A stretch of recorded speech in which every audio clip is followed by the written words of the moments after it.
नमस्कार साथियों, आज के इस वीडियो में आप सभी का स्वागत है। साथियों, हर व्यक्ति की बस यही समस्या है कि उसका चंचल मन उसे एक स्थान पर टिकने नहीं देता। चाहे कितनी ही सुख सुविधा क्यों न मिल जाए, फिर भी मन की आदत है कि वो सदा भटकते रहता है और इसी भटकाव के कारण जीवन में अस्थिरता आ जाती है और मन चंचल होने के कारण हमें अशांत करे रहता है। तो ऐसा क्या उपाय किया जाए कि हम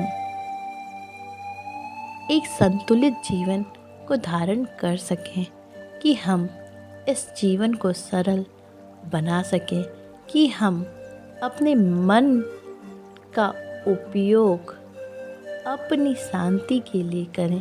तो आइए गौतम बुद्ध के कुछ उपदेशों द्वारा जानते हैं कि इस मन में शांति का संचार किस प्रकार से किया जाना चाहिए। तो चलिए शुरू करते हैं आज का वीडियो। आज हम देखेंगे गौतम बुद्ध की एक सुंदर सी कहानी।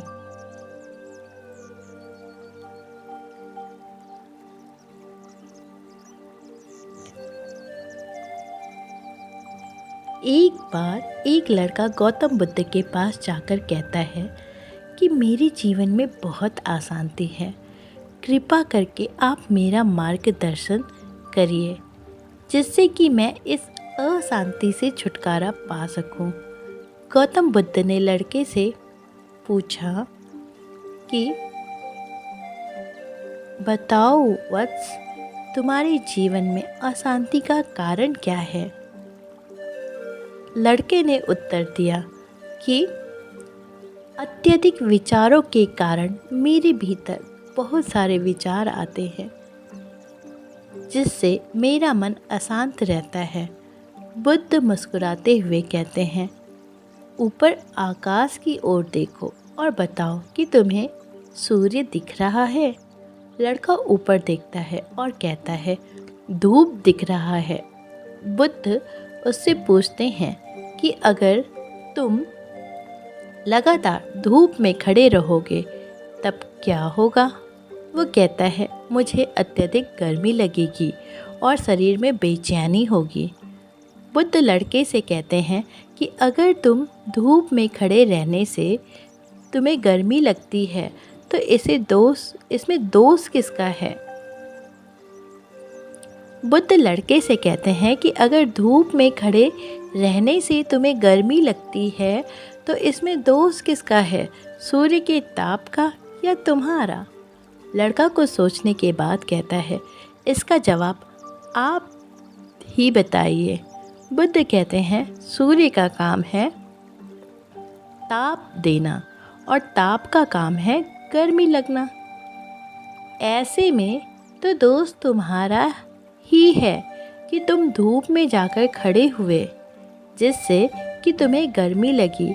तुम्हें अगर शीतलता चाहिए तो तुम्हें छांव में रहना होगा। ठीक इसी तरह चंचल मन का भी स्वभाव होता है कि विचारों और भावनाओं को जागृत करना। विचार क्षण भर के लिए होते हैं, लेकिन विचार से पैदा हुए भावनाएं देर तक टिकी रहती है। लेकिन ये तुम्हें निर्णय लेना होगा कि तुम्हें विचार और भावनाओं के साथ चलना है या अलग दिशा बनानी है।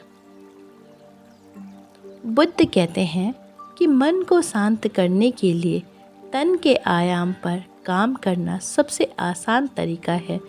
शरीर के स्तर पर हमारी कर्म इंद्रियां और ज्ञान इंद्रियां हैं। कर्म इंद्रियां कर्म और ज्ञान इंद्रियां ज्ञान से जुड़ी होती हैं। इससे हम अपनी संवेदनशीलता को बढ़ा सकते हैं, यानी हम जो भी काम करें उसे आनंद के साथ करें। मन के आयाम से हटकर तन के आयाम पर जाने से ही हमारा चित्त शांत होगा। ऐसा करने से हम मन के आयाम से हटकर शरीर के आयाम पर आ जाएंगे। ठीक उसी तरह जैसे धूप से हटकर छाँव में आ सकते हैं, मन के आयाम से हटने पर हम जागरूकता के साथ अपने तन पर ध्यान दे पाएंगे। जब तक हम तन के आयाम पर काम नहीं करते, तब तक हमारा चित्त शांत नहीं होगा। इसलिए हर काम को तन के आयाम पर करने से मन स्वतः शांत हो जाता है।